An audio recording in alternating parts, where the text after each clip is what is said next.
Assalamualaikum warahmatullahi wabarakatuh. Selamat pagi anak-anak, semoga dalam keadaan sehat ya. Hari ini kita akan belajar tema 3, subtema 1, pembelajaran ke-6. Ayo berdiskusi. Kamu sudah mempelajari aneka bahan pembentuk benda. Selanjutnya kita akan menyelidiki bahan yang sesuai untuk benda-benda tertentu. Untuk mengerjakan proyek ini, kamu dan teman-teman harus melaksanakan musyawarah. Tentukan kelompok yang terdiri dari 4-5 orang. Ini kalau bertemu dengan teman-teman pasti asik ya. Tapi ini Pak Guru sampaikan saja. Yang pertama adalah tentukan 5 benda yang akan diselidiki oleh tiap-tiap kelompok. Tuliskan hasil musyawarah di bawah ini. Tuliskan nama bendanya ya. Lalu setelah menuliskan, kamu sudah melakukan kegiatan musyawarah. Tuliskan pengalamanmu di kotak yang tersedia. Nah, ini contoh bendanya ya. Ini hanya contoh meja, papan tulis, dan lain-lain ditulis di sini. Ya, seperti itu, membuat tabel. Lalu ada pertanyaan ya. Kalian sambil menyimak buku ya, melihat buku sambil mendengarkan Pak Guru ya. Ini Pak Guru jawabannya ada di sini. Yuk kita baca semua. Yang pertama, tuliskan keuntungan melakukan musyawarah dalam mengambil keputusan bersama ya. Di antaranya dapat menyelesaikan masalah lebih mudah dan dapat diterima oleh semua pihak. Kedua, dapat menjalin kerukunan dan mempererat kerjasama. Yang ketiga, belajar menghargai pendapat orang. Lalu yang kedua pertanyaannya, bagaimana cara menghormati pendapat temanmu? Ya, jawabannya adalah mendengarkan pendapat teman, tidak menyela atau memotong teman saat mengeluarkan pendapat, tetap menghargai pendapatnya walaupun berbeda dengan kita. Lalu pertanyaan ketiga, apa yang terjadi jika kita menghormati pendapat temanmu? Kalau kita saling menghormati berarti musyawarahnya berjalan dengan sehat tanpa ada paksaan pendapat. Intinya lancar ya, seperti itu. Lalu yang terakhir ada ceritakan pengalaman menghargai pendapat orang lain saat musyawarah. Ini contohnya saja ya dari Pak Guru. Kalian bisa menjawab yang lain ya. Contohnya seperti ini. Beberapa hari lalu, aku dan kelima temanku bermusyawarah untuk membahas tugas sekolah. Masing-masing dari kami mengeluarkan pendapat. Ada yang mengusulkan tugas sekolah dikerjakan bersama-sama. Ada yang berpendapat tugas sekolah dikerjakan secara bergantian. Saat ada teman mengeluarkan pendapat, kami mendengarkan apa yang ia sampaikan.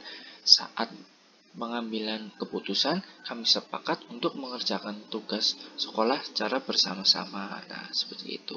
Bisa ya? Yuk, lanjut. Ayo mencoba. Setiap kelompok telah memilih benda. Lakukan penyelidikan bahan yang terbaik untuk membentuk benda tersebut. Kamu harus memilih bahan yang tepat untuk membuat benda, karena pemilihan bahan dapat menjadikan benda berfungsi maksimal. Apa bahan yang baik untuk membuat daun jendela? Apakah dari kayu, aluminium, atau kaca? Untuk memecahkannya, selidiki bersama. Langkah-langkah kerjanya adalah sebagai berikut. 1. Tentukan benda yang akan kamu selidiki. Pilihlah benda di sekitarmu. Lalu, isilah tabel di bawah ini. Perhatikan contoh seperti pada nomor 1. Nomor yang 1, nama bendanya, daun jendela, terbuat dari bahan kayu atau aluminium. Kelebihannya, dari kayu kuat, beberapa jenis kayu dapat bertahan ratusan tahun. Kekurangannya, dapat terkena rayap, mudah terbakar. Yang aluminium, ringan, tidak dapat dimakan rayap. Lalu kekurangannya, tidak tahan benturan keras. Nah, ini kan masih ada kosong. Nah, ini Pak Guru beli contohnya ya. Nah, ini misalkan ada 4 benda ya. Nah, ini dari papan tulis. Terbuat bahannya dari kayu. Kelebihannya kuat, beberapa jenis kayu dapat bertahan hingga bertahun-tahun. Kekurangannya dapat terkena rayap, mudah terbakar. Terus ada bola, misalkan ya, terbuat dari karet. Keuntungannya atau kelebihan ringan, mudah dibentuk, elastis, dan kuat. Kekurangannya mudah rusak jika terkena panas. Lalu ada buku tulis, terbuat dari kertas. Keuntungannya atau kelebihan ringan, mudah didaur ulang. Kekurangannya mudah robek, tidak kedap air, mudah kusut, dan mudah terbakar. Seperti itu ya. Kalau misalkan kalian ada lagi, boleh ditulis lagi. Ini hanya contohnya ya. Lanjut. Ayo menulis. Pilihlah salah satu benda yang telah kamu selidiki. Tuliskan secara lengkap hasil penyelidikanmu. Hal-hal berikut harus termuat dalam tulisanmu. 1. Penjelasan bentuk benda, warna, ukuran, dan bentuk. 2. Fungsinya. Yang ketiga, alasanmu memilih benda tertentu untuk membuat benda tersebut. 4. Menyebutkan kelebihan benda tersebut. Yang kelima, menyebutkan kekurangan. Yang dituliskan di sini. Nah, ini Pak Guru beri contohnya ya. Misalkan buku tulis adalah salah satu di antara peralatan untuk sekolah. Buku terdiri dari beberapa lembar kertas. Buku berbentuk persegi panjang dan memiliki permukaan datar. Warnanya pun bermacam-macam, tergantung sampulnya. Begitu juga dengan ukurannya, ada yang besar, ada yang kecil. Buku dapat digunakan untuk menulis.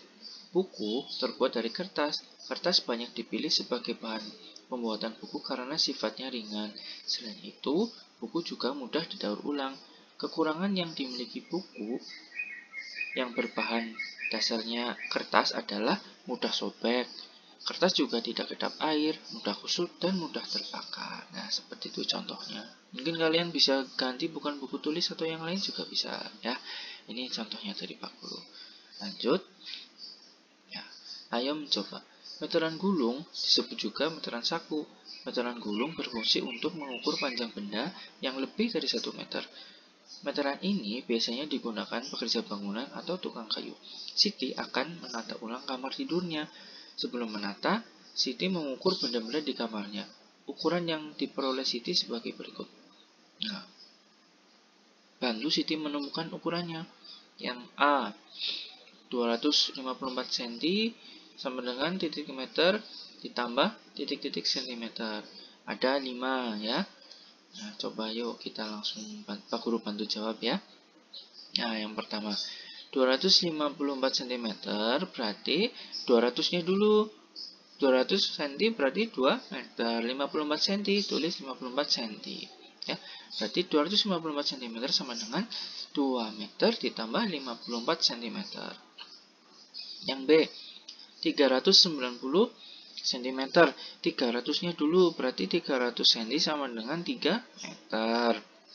90 cm, taruh di sini 90 cm, berarti 390 cm sama dengan 3 meter ditambah 90 cm. 365 cm, berarti 300-nya dulu berapa meter? 3. Lalu cm-nya di sini ya, sama ya. Nah, ini 909 cm. 900-nya dulu berarti 9 meter, 9 cm-nya ditaruh sini. Ya, jelas ya. 400 cm berarti 4 meter ditambah 0 cm. Seperti itu saja. Jelas ya? Ya. Lalu, tukang membutuhkan bahan kayu untuk membuat meja. Bahan kayu yang diperlukan 250 cm.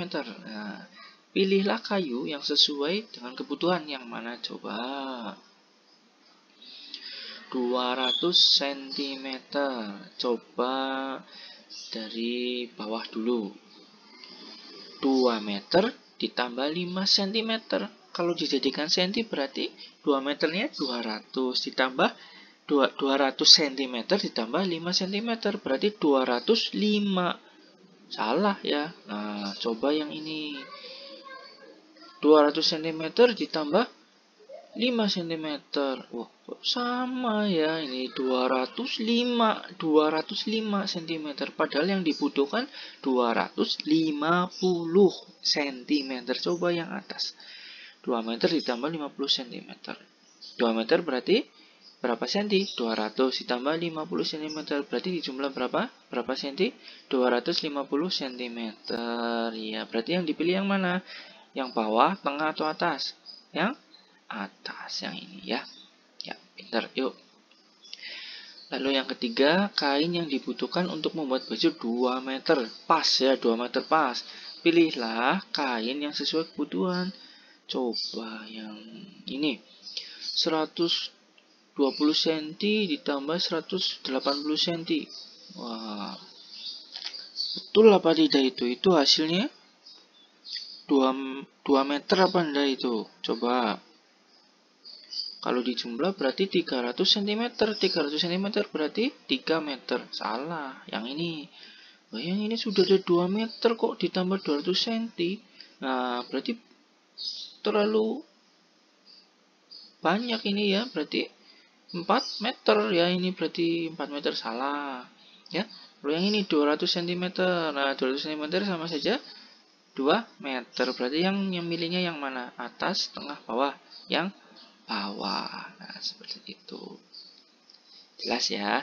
Nah, terima kasih. Sekian saja untuk hari ini. Assalamualaikum warahmatullahi wabarakatuh.